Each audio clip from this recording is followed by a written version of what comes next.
Xóchitl ya regresó. Todos estamos muy pendientes de lo que hace la ex candidata de Fuerza y Corazón por México. Y regresa al Senado y tal y como les dije, Xóchitl Gálvez, como tal, ella no puede presentar así de ella, presentarse en el Pleno y presentar una iniciativa, porque no está en la permanente, ya no forma parte de la permanente, pero bueno, regresa al Senado a cobrar 3 meses y a trabajar. ¿Y cuál es su primer encargo laboral? Presentar una iniciativa para que juzguen al presidente por traición a la patria. Básicamente lo que quiere Xóchitl es que el presidente se haya metido en la elección sea considerada traición a la patria. No un delito electoral como todos pensamos, ¿no? Si te metes en una elección, pues estamos viendo que es un delito electoral, pero bueno, Xóchitl Gálvez anda aquí cruzando cables. El asunto es que Xóchitl Gálvez tuvo que hacerse de sus compañeros del Partido de Acción Nacional, que es lo que me parece más interesante. Xóchitl Gálvez fue candidata de 3 partidos, de 3 fuerzas políticas, que en este momento están representados en el Senado de la República. Pero los únicos que salen a respaldarla son los del PAN. Ni siquiera el PRI. Bueno, el PRD tiene otras preocupaciones como lo es su extinción y la liquidación del partido, pero ni siquiera el PRI. Fueron los integrantes de la permanente del grupo parlamentario del PAN los que salieron a respaldar a Xóchitl Gálvez. Partido del que Xóchitl toda la vida ha vivido. Con ese partido, Xóchitl Gálvez estuvo en el gabinete de Vicente Fox. Con ese partido, Xóchitl Gálvez fue delegada de la Miguel Hidalgo. O sea, vaya. Pero es también ese partido del cual su dirigente le gritó a Xóchitl Gálvez no una, sino 2 veces. La primera, después del primer debate, que fue catastrófico, y la segunda, cuando Xóchitl Gálvez felicita a Claudia Sheinbaum por haber ganado y bueno, está ya en cólera. Xóchitl Gálvez le gusta la mala vida. Esta es mi conclusión de todo esto. A Xóchitl Gálvez le gusta la mala vida. No pudo presentar esta iniciativa, evidentemente, insisto, ella no la puede presentar porque no está en la permanente, necesita que alguien lo haga.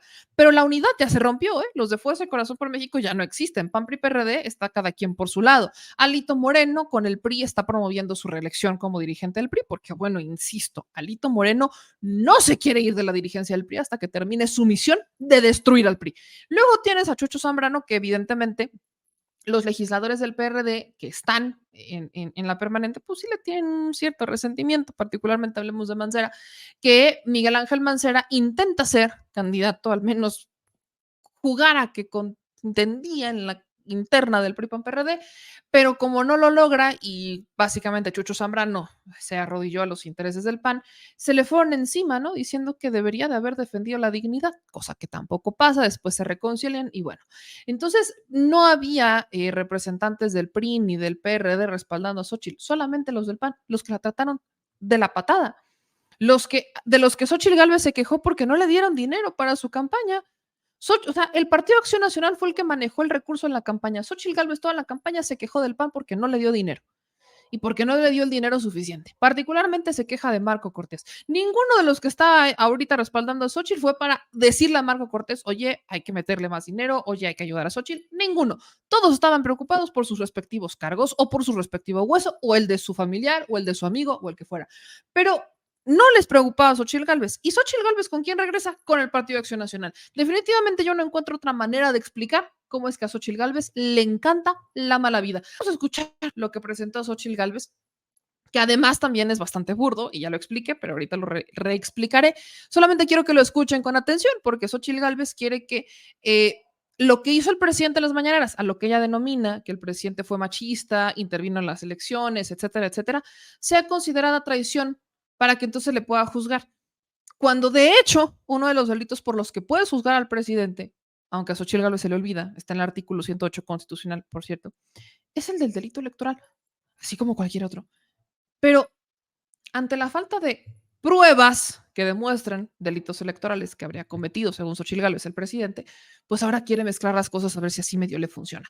Vamos a escuchar a Xochitl Gálvez. Agradezco al grupo parlamentario del PAN aquí en la permanente que me acompañe.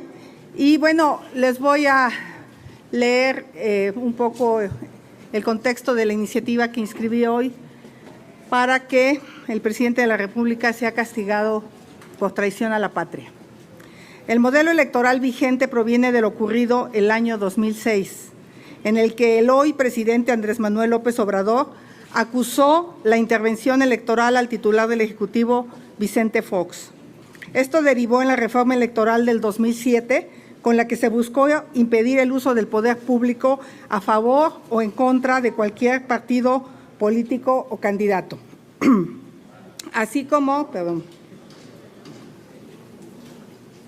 Es así como surgieron los principios de imparcialidad y neutralidad para los servidores públicos. A pesar de que ha habido reformas posteriores, este modelo está agotado y quedó plenamente demostrado durante el proceso electoral 2023-2024. A todas luces se mantuvo la intervención del presidente López Obrador antes y durante cada una de las etapas del proceso electoral para favorecer a Morena y a sus candidatos. Muestra de ello es que la Comisión de Quejas y Denuncias del Instituto Nacional Electoral ordenó medidas cautelares ante el riesgo de la violación en al menos 22 ocasiones, respecto de 31 conferencias mañaneras. En 14 ocasiones se declaró procedente la tutela preventiva para que el presidente de la República se abstuviera de opinar sobre temas electorales y de difundir propaganda gubernamental.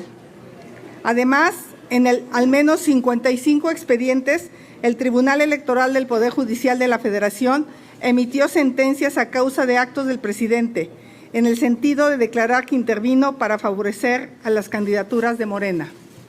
Sin embargo, a pesar de esas sentencias, el Tribunal Electoral del Poder Judicial de la Federación ha determinado que no es posible sancionar al presidente de la República debido a que constitucionalmente no cuenta con un superior jerárquico y que dicha Constitución no prevé medidas administrativas específicas en contra de él en estos casos.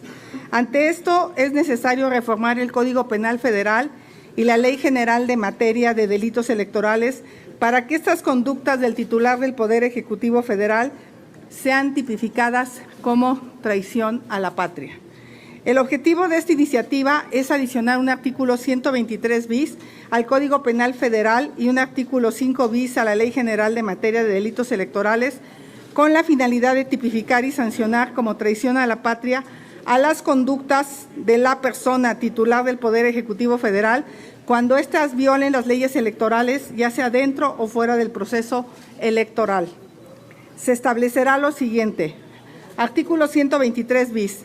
Además de las conductas señaladas en el artículo anterior, la persona titular del Poder Ejecutivo Federal cometerá el delito de traición a la patria y se le impondrá la pena de prisión de 10 a 50 años y multa hasta de 3,000 unidades de medida y actualización cuando antes, durante o después de un proceso electoral federal realice alguna de las conductas siguientes. 1.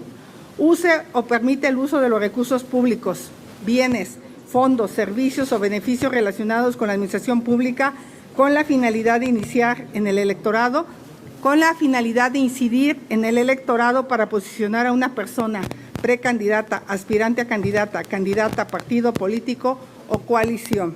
2. Usa o permita el uso de los recursos públicos, bienes, fondos, servicios o beneficios relacionados con la administración pública con la finalidad de incidir en el electorado para denostar, atacar, injuriar o difamar a una persona precandidata, aspirante a candidata, partido político o coalición. 3. Ejerza por cualquier medio violencia política de género en contra de una persona precandidata, aspirante a candidata, partido político o coalición con la finalidad de incidir en el electorado. Y 4, vulnere por cualquier medio los principios de equidad, imparcialidad y neutralidad electoral. Además, se propone adicionar un artículo 5 bis a la Ley General de Materia de Delitos Electorales para posibilitar la aplicación de las sanciones del Código Penal Federal en los casos de delitos cometidos por las personas titulares del Poder Ejecutivo Federal. Lo anterior es posible toda vez que la reforma del año 2021 en materia de fuero posibilitó juzgar y sancionar por traición a la patria hechos de corrupción, delitos electorales y cualquier otro delito por el que podrá ser enjuiciado cualquier ciudadana o ciudadano. Este es el contenido de esta iniciativa de ley que inscribí a través del grupo parlamentario el día de ayer y lo que pretende pues, es que se sancione. Hay 2 sentencias ya del tribunal, una de violencia política en razón de género hacia mi persona. Por supuesto que he impugnado el hecho de que no se le sanciona al presidente. Cualquier persona que ejerce violencia política en razón de género, 1, lo inscriben en el catálogo de violentadores, 2, le ponen una multa, 3, lo obligan a pedir una disculpa pública y 4, le piden que lea el manual del uso no sexista del lenguaje. En este caso, el presidente cometió violencia política en razón de género y no se le ha puesto ninguna de estas sanciones. Y 2, el tribunal ya determinó que el presidente efectivamente intervino en la elección, pero tampoco se le castiga. Miren, estoy inhalando, exhalando y contando hasta 1000. ¿Qué es lo que quiere Xochitl Gálvez con su iniciativa? Que si se utilizan recursos públicos, se le sanciona a una persona de entre 10 a 50 años de cárcel y además se le imponga una multa de 3,000 unidades de las UMAS como multa. Vamos por partes.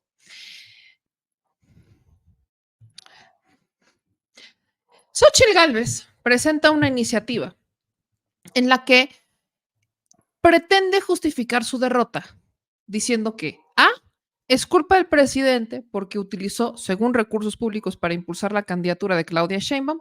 B, que porque el presidente utilizó las mañaneras para atacarla como candidata y además se la injurió. ¿Cuál de estas 3 cosas pasó? En realidad ninguna. La primera, que se entiende poco y de la que ha sido mucho motivo de debate, son los programas sociales. Programas sociales que yo insisto, Xochitl Gálvez dijo que ella no estaba en contra de los programas sociales, pero en realidad Xochitl Gálvez, aunque sí los vota a favor, Xochitl Gálvez está en contra de la asignación de presupuesto de los programas sociales. Entonces, si la esencia de los programas sociales, particularmente la razón por la cual los haces constitucionales, es para que sean permanentes y progresivos, es decir, que se incremente el presupuesto año con año, así como que incremente el padrón de beneficiados año con año, ¿cómo es posible que digas que estás a favor cuando estás en contra de que se le incremente el presupuesto? Perdón, pero eso no tiene sentido. Eso quiere decir que estás en contra de los programas sociales, porque sí pudiste votar a favor de que fueran constitucionales y qué maravilla, pero no estás votando para que se mantengan vivos. Lo que quieres es obstaculizarlos. Y eso es lo que hizo el PAN durante todo este periodo, todo este periodo, desde que se convierten en constitucionales, aprobación de presupuesto tras aprobación de presupuesto, querían quitarle dinero, querían modificar la asignación de recursos, querían destinarlo a otras áreas, querían moverle el dinero. Y eso lo hicieron PAN, PRI, PRD, sobre todo el PAN y el PRI.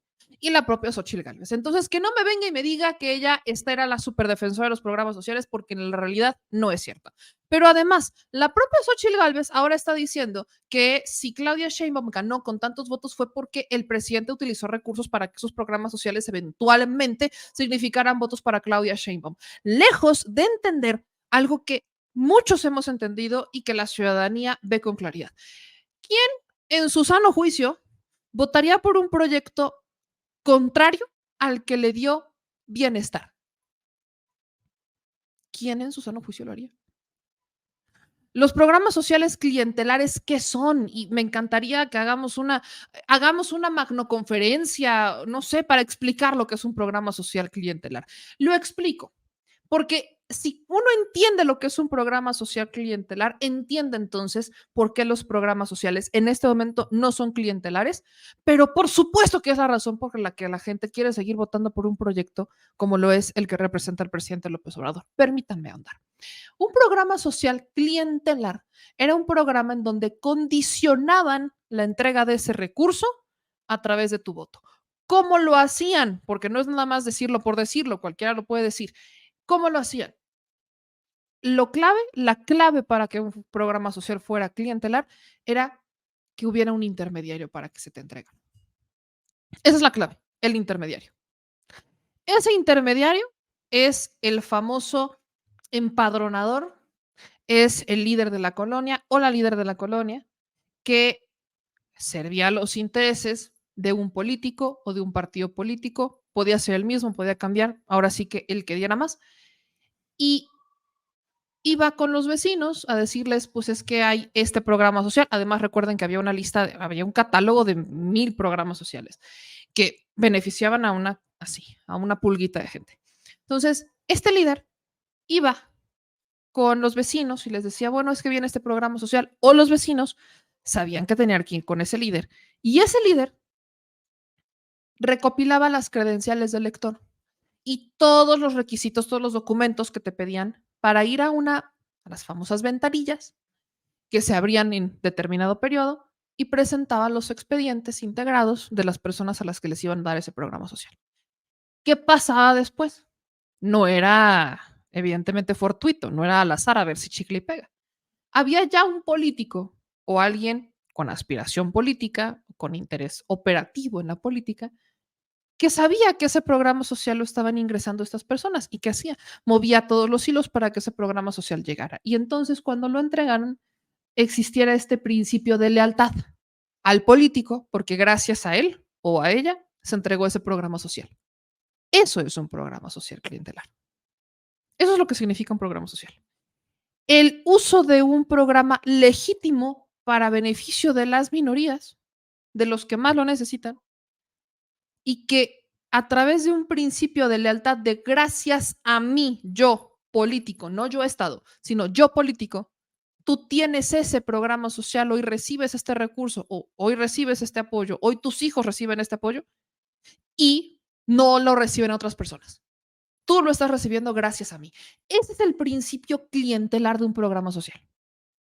Ese es el principio. ¿Qué es lo que pasa cuando llegan las elecciones? Los líderes saben a quién le entregaron el programa social, tienen la credencial de elector y entonces viene el chantaje.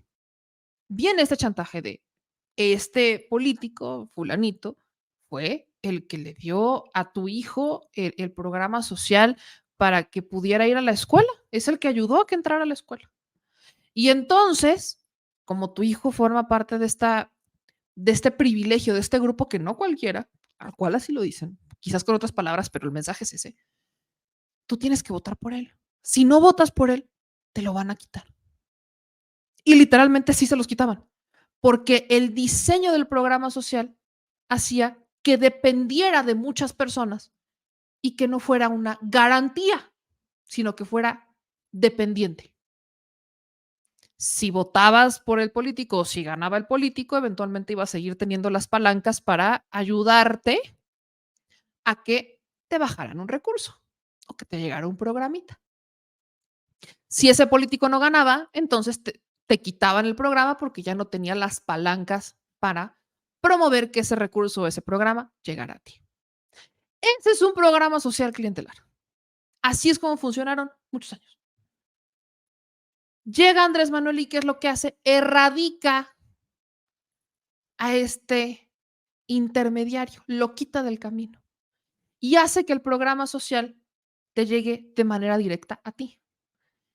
Establece un grupo de servidores de la nación que trabajan para el gobierno, es la entidad, es el enlace que tienes, que te censan, te empadronan, te entregan te meten en la lista para que recibas el programa social. ¿Y quién te entrega el dinero, el recurso? Directamente en una cuenta bancaria, a través de una ficha de pago, te lo entregan. Ya no hay un intermediario. Ya tu credencial de lector no va y se la das a una tercera, cuarta, no, es directamente a la ciudadanía. Y entonces, ¿qué pasa? El dinero te llega y te llega el dinero. ¿Y qué pasa aparte de eso? Los haces constitucionales, es decir, los vuelves una garantía, los haces garantía. Y encima, progresivos, tanto para que tengan más presupuesto anualmente como para que tengas más personas. Porque tampoco puedes de la noche a la mañana entregarle todo el recurso a todos los adultos mayores o a todos los jóvenes. No, tiene que ser progresivo, tienes que ir destinándole más dinero. Creo que a estas alturas ya les quedó clara la diferencia entre un programa social clientelar y un programa social como el que plantea el presidente López Obrador y cómo se han entregado en este periodo. ¿Qué es lo que hace la diferencia? Con la metodología clientelar Había mucho ruido sobre la cantidad de dinero que se destinaba en los programas sociales, pero al final la cantidad de beneficiarios era una pulga. Era un porcentaje diminuto comparado con el universo de programas sociales que tenías. En esta administración tienes mucho recurso que se entrega a muchas personas. Y ese recurso le está llegando a muchas personas. Supongamos que en una casa, el presidente decía que al menos en el 90% de los hogares hay, al menos uno reciba algún programa social. Ok, ¿qué significa eso? Que hay un adulto mayor que recibe su pensión, o que hay un joven que está recibiendo su beca, o que alguien es beneficiario de Sembrando Vida. Supongamos. ¿Qué pasa en una casa donde tienes a un adulto mayor que recibe su pensión, tienes a un joven que recibe su beca y además alguien trabaja en el programa de Sembrando Vida? Y solo estoy mencionando estos tres. ¿Qué pasa? ¿Se pueden imaginar lo que es el ingreso de esa familia, independientemente de lo que trabajando metan a la mesa? Lo que ocurre con estos programas sociales es que le están dando herramientas, oportunidades. Están al menos garantizando que haya un plato de frijoles en tu mesa todos los días, aunque sea, porque tampoco es como que te den los millones, no. Es un programa social que cuando lo vemos desde atrás de arriba y dices, no, pues es que es una madrecita lo que le dan. Bueno, les voy a poner un ejemplo. A mí me ha tocado escuchar gente bien linda de la tercera edad que de no ser por ese programa social del presidente, no tendrían dónde vivir, porque ese dinero que les llega sirve para que paguen la renta de un cuarto en donde tienen donde comer, donde dormir, donde bañarse. Ese recurso para los adultos mayores. Nada más les pongo ese escenario. Y ojo, no quiere decir que ese recurso resuelve todas las preocupaciones, porque no es así, pero al menos está dándote una calma que antes no tenías. Vuelvo a hacer esta pregunta. ¿Quién en su sano juicio quiere votar en contra de esa sensación de bienestar, de saber que hoy al menos tiene seguro un plato de frijoles en la mesa? O que hoy al menos tiene seguro tener un lugarcito donde dormir. No están resolviendo tus problemas, no lo están resolviendo, pero te están dando una sensación de bienestar que hace 6 años no tenías. Por más programas sociales que te vendieran que existieran, no los tenías. ¿Quién en su sano juicio quisiera votar en contra de eso? Y sobre todo hoy la gente sabe lo que les estoy diciendo. Saben que por mucho que el PAN saliera y dijera que ellos están a favor de los programas sociales, regresan al pasado, se acuerdan cómo vivieron hace 6 o hace 12 años y se acuerdan las tragedias que vivieron, cómo la padecieron. Y dices, pues sí, yo ya te di la oportunidad, no una, 2 veces, al PRI hasta más de 5 veces se le dio la oportunidad, una cantidad de veces se le dio la oportunidad al PRI. Y defraudaron, no una, no dos, 3, 4, 5, y defraudaron.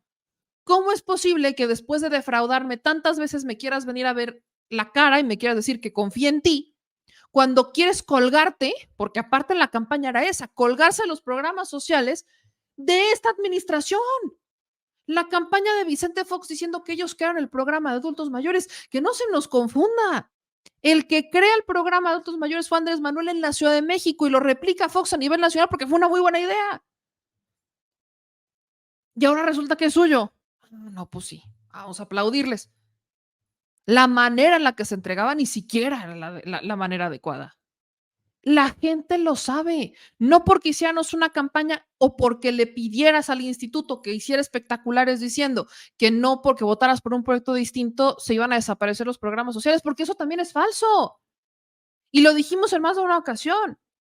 Si hubiera ganado un proyecto contrario, PRI, PAN, PRD, y además hubieran ganado la mayoría en la Cámara de Diputados, pudieron haber hecho desconstitucionales los programas sociales, porque tienen los votos para hacer esa modificación.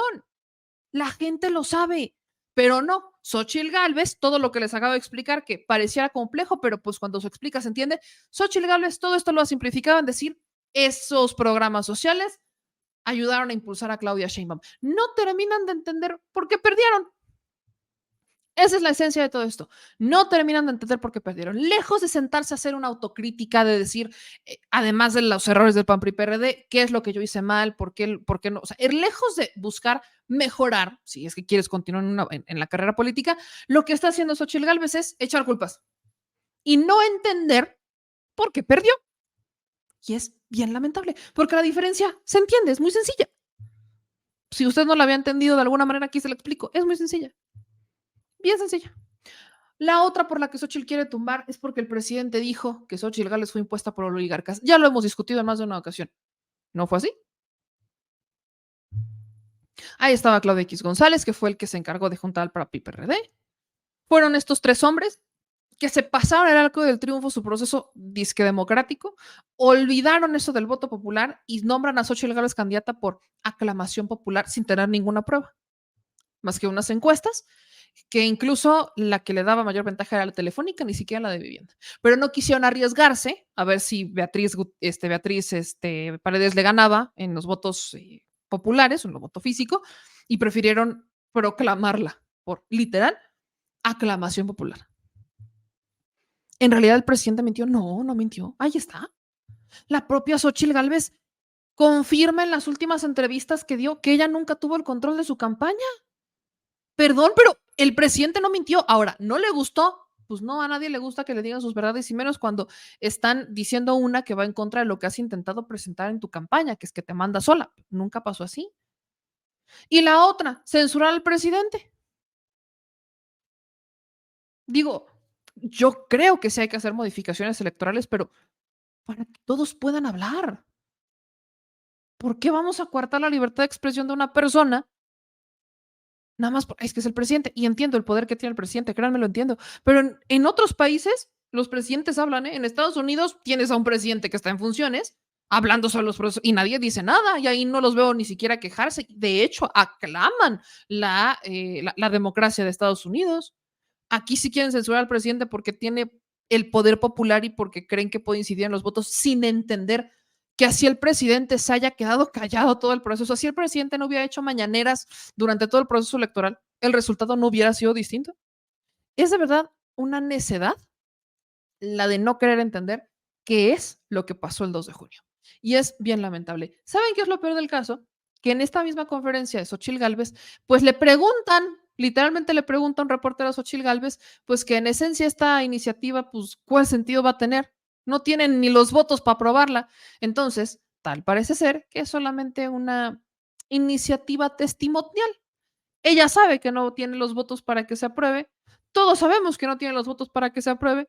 Al final se va a quedar en una bonita anécdota donde, haciendo un análisis profundo, un poco como lo estamos haciendo ahorita, entendemos que Xochitl Gálvez intenta otra vez alzarse como política después de una humillante derrota a costa del nombre y de la imagen del presidente Andrés Manuel López Obrador, lejos de sentarse, si es que quiere seguir en la vida política, lejos de sentarse a hacer una autocrítica de yo qué hice mal.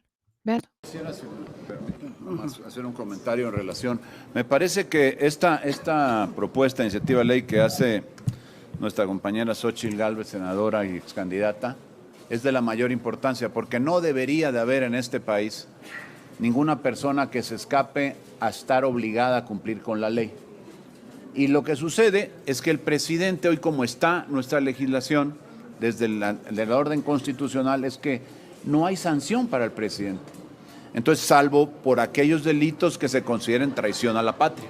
Y como esa es la vía, lo que se intenta precisamente es que pueda ser pues constituido como delito el traición a la patria, esto que sucedió con él. Porque claramente violó la ley. Hay sanciones, las cuales determinó un tribunal, en este caso el Tribunal Electoral, pero no pasó nada. Entonces, es como coloquialmente se dice, como las llamadas a misa, las atiende quien quiere y quien no, no. Pues no, debería de, si hay una violación a la ley como la hubo, como un tribunal lo decidió, pues que haya una responsabilidad y que haya desde luego un acatamiento. Y si hay una desobediencia, entonces que haya una sanción mayor y pueda haber una corrección en lo que se está haciendo. Porque claro, sabiendo él que no había ninguna responsabilidad, pues seguramente guardó un archivo o tal vez los colgó en un cuadro, pues todas las sanciones, porque no le importaban un comino, porque al final no le significaba ningún riesgo en lo absoluto. Y eso no se puede permitir.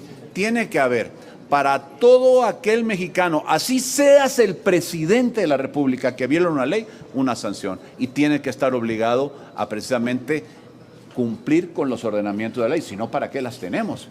No puede haber excepciones así seas el presidente de la República. Aquí quiero aclarar que el tribunal, que en este caso el INE, desde mi punto de vista, fue omiso. Era obvio que las conferencias mañaneras eran utilizadas para atacar mi persona, para apoyar a su candidata. Ahí están las evidencias. Y en el 2006, el INE de ese entonces tuvo las agallas para bajar spots del Consejo Coordinador Empresarial o de empresarios cuando hicieron una campaña en contra de Andrés Manuel. Y la bajaron sin haber elementos en la ley, pero decidieron que eso le quitaba equidad a la contienda. El INE actual no quiso ni siquiera, con esta declaración del presidente, que él jamás me dio mi derecho de réplica de decir que yo iba a quitar los programas sociales, y ese fue el tema de toda la campaña, que yo iba a quitar los programas sociales. Hicieron un spot donde yo iba a quitar los programas sociales, y el presidente declaró que yo iba a quitar los programas sociales, y le pedimos al INE que hiciera una campaña para equilibrar esta mala información que salía desde presidencia, y se decidió que no. Se le pidió que se cancelaran las mañaneras y no se hizo. Se le pidió que se revisara, por cierto, la secretaria de Seguridad Pública dice que solo 12 personas fueron asesinadas, candidatas oficialmente. Señora secretaria, pues las otras 27 no llegaron porque las mataron. ¿Esas no cuentan? Esos eran aspirantes a candidatos y fueron asesinados. ¡Qué consuelo! No habían sido registrados y por lo tanto no los contamos, y por lo tanto no fue uno de los procesos electorales más violentos en la historia del país. O sea, de verdad, esta manera en que el gobierno le da la vuelta a lo que vivimos en la contienda, a cómo la delincuencia organizada, o sea, hubo una casilla allá en Durango donde pues prácticamente gobierna la familia del Chapo en Tamazula, donde el 100% votó por Morena y el 100% del padrón votó. O sea, qué casualidad, ¿no? Pues ahí quien decidió fue el narco, la delincuencia organizada, y se le dijo al INE y no hizo absolutamente nada. Entonces, yo dejo esto para el análisis, no me quise quedar con los brazos cruzados, no es una buena señal para la democracia que el presidente de la República intervenga de la manera como lo hizo, sin que la autoridad electoral hiciera absolutamente nada. Y hoy, un año después, salga la sentencia de si el presidente cometió violencia política en razón de género, y sale el presidente otra vez a negarlo. Pues, ¿cómo? Por eso le mandé los 2 libros el día de ayer. Espero que los lea y se dé cuenta que es un machista y que él ha normalizado la violencia hacia las mujeres. Y las mujeres no se lo vamos a permitir. Y hoy estoy luchando por todas aquellas mujeres que aspiran a entrar en la política y a ser respetadas.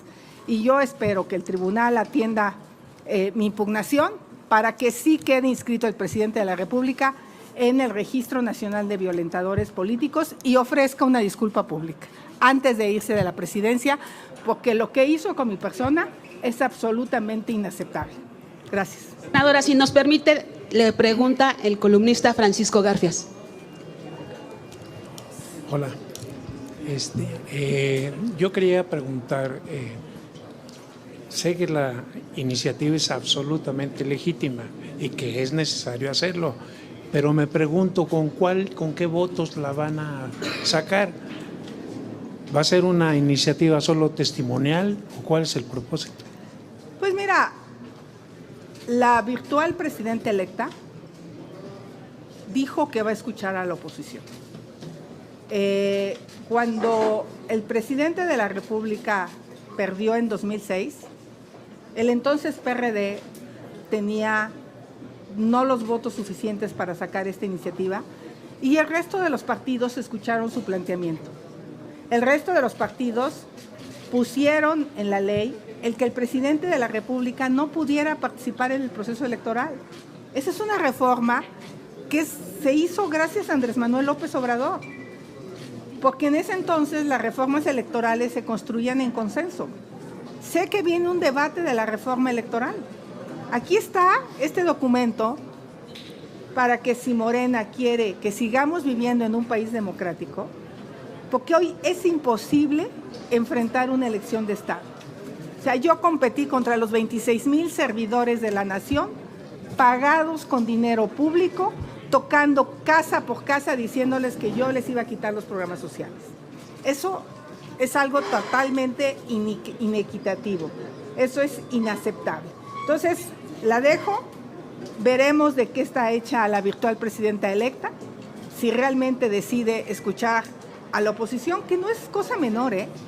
Al final estamos hablando de más de 47 puntos entre MC, PAN, PRI, PRD, que no votaron por ellos. Entonces, creo que en ese sentido, estas minorías merecen ser escuchadas. Ahora resulta que Xóchitl Gálvez está confundiendo los términos en los que estamos. ¿Y por qué lo digo? Xóchitl Gálvez presenta una iniciativa en este momento a esta comisión permanente, este congreso permanente. En este momento, Claudia Sheinbaum no es presidenta todavía, es virtual presidenta electa.